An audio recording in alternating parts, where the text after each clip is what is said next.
Aloha from sunny Florida. It's Dave here. I'm doing a little Tulsi Gabbard greeting. Thanks for tuning into the channel. Again, lots of new subscribers overnight. I'm just thrilled. I'm trying to get to 1,000. I want to get this channel monetized, so some of these efforts can be, I guess, noticed, financially speaking. I have another channel which earns me some money, but honestly, I'm thinking I really want to put more focus over here, because what's more important than our country and our future? Nothing. Now, again, I come in from a center-right perspective. I've explained myself a few times. I do that for the new folks that watch the videos. I did vote for Donald Trump. For those people who despise Trump, please don't hate me. I'm really a fairly easygoing guy. And again, I've stated why I voted for Trump. I thought he'd get us out of these quagmires, these regime change wars, because that's what he campaigned on.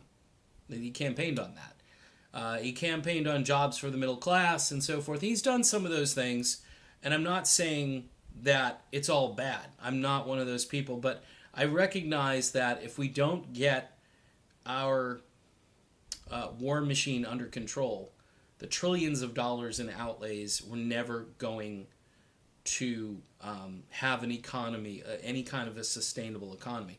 And it's because the numbers don't add up, and you just can't keep printing money, and you just can't keep giving tax credits to everybody, because that's like giving away money because you're not getting revenue coming in. Yes, you're going to say, well, Dave, a lot of people are at work and there's a lot of revenue going to the government, and we're able to go down to Venezuela and advocate for regime change there with all of that revenue that we're generating.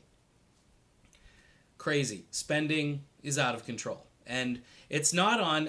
Look, I'm not a socialist, and I don't believe in straight-up socialism. I don't even think the people who are advocating for socialism, most of them, if you dig deep, are talking about a full-on socialism, which would actually be more like communism. I think everybody on the left is pretty much advocating for a hybrid economy, which they ought to do a better job explaining.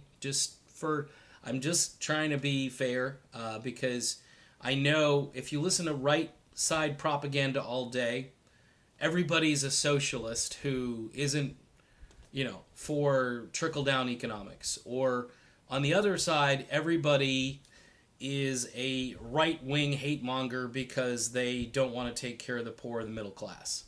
And you've got to find some kind of balance there, and believe me, the messaging and the communications, I think, need to be more effective, both on the left and on the right.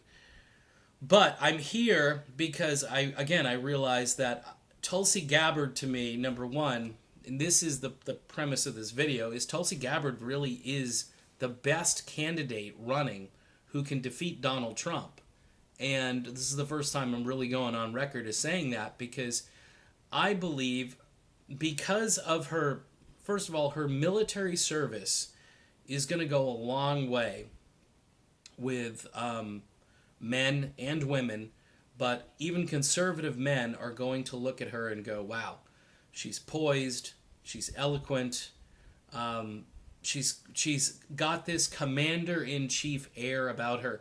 I heard somebody on a video, independent video, say she's a little long-winded and she's a little too cerebral when she gives answers.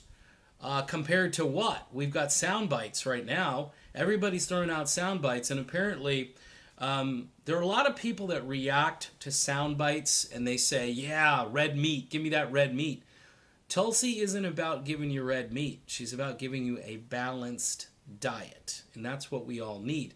Now, again, I understand politics is war, and at times you have to get in the dirt and play the game and so forth.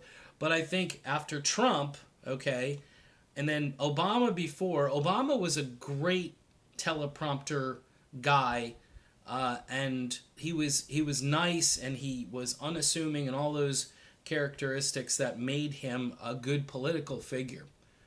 But at the end of the day, everybody is giving soundbite answers. Trump has got great lines, and imagine his crazy one-liners, because I used to really enjoy him. I still kind of do sometimes. It depends on who he's roasting. If he's going after the media, I'm going to, full disclosure, I think it's hysterical, but I don't think it fixes the country. I just think it's a fun distraction to hear him going off about Jim Acosta. By the way, that's kind of the plan, though. The plan is to kind of distract both from CNN and all these other media outlets who, you think Stephen Colbert wants Trump to lose?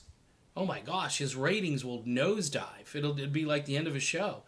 So I think you have Trump over here saying crazy stuff, and then you have this elegant woman who's a statesman who fought for our country, who does have ideas, and I've never seen her struggle to give an answer to any question. And she dives into everything like a little light bulb goes off, and you can see her, the wheels are turning, and she's ready to answer just as the person ends asking the question.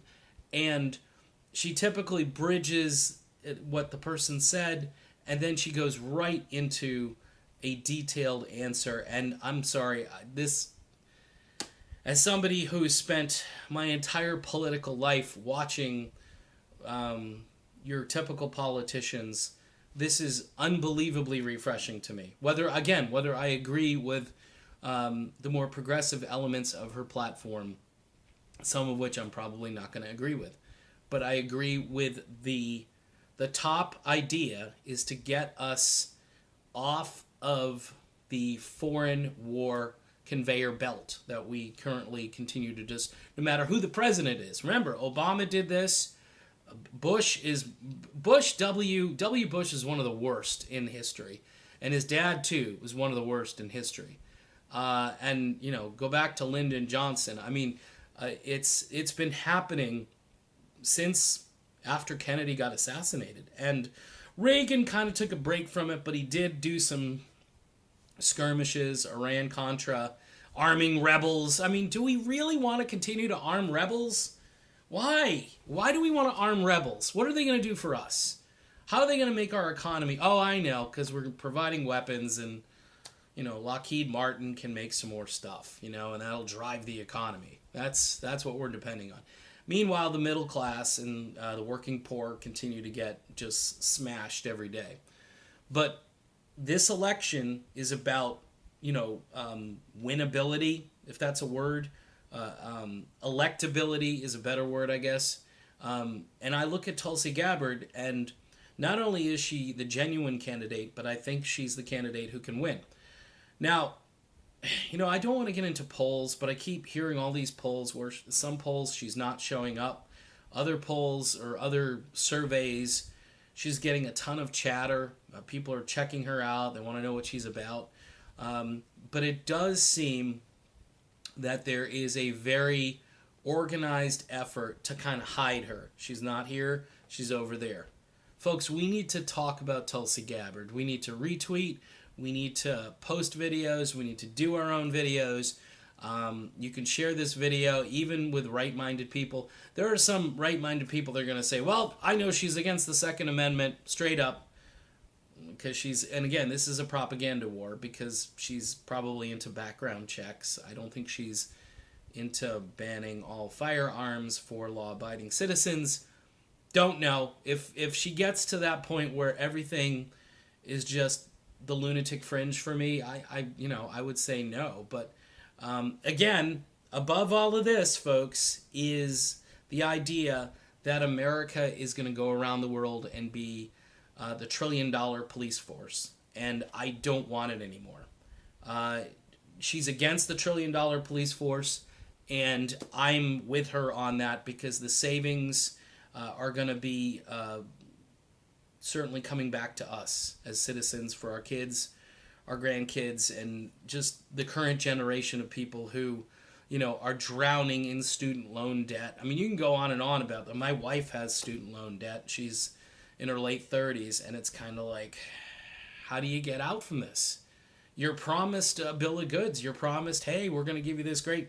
And the college education, in a lot of cases, kind of sucks. We've got to retrain, and that's another thing Tulsi is for. She wants to retool the education system so it's better equipped to serve the current economy. She's great, and people should really take a hard look at her campaign. And again, we'll talk about Bernie when there's no hope, but I'm just going to keep plugging. It's early, and I'm going to keep plugging until we get to where all the primaries are done, and then people can say, okay, now what? And then we'll discuss it then, but it's full speed ahead for Tulsi Gabbard. All right, Tulsi can beat Trump. That is why you need to vote for Tulsi Gabbard. See ya.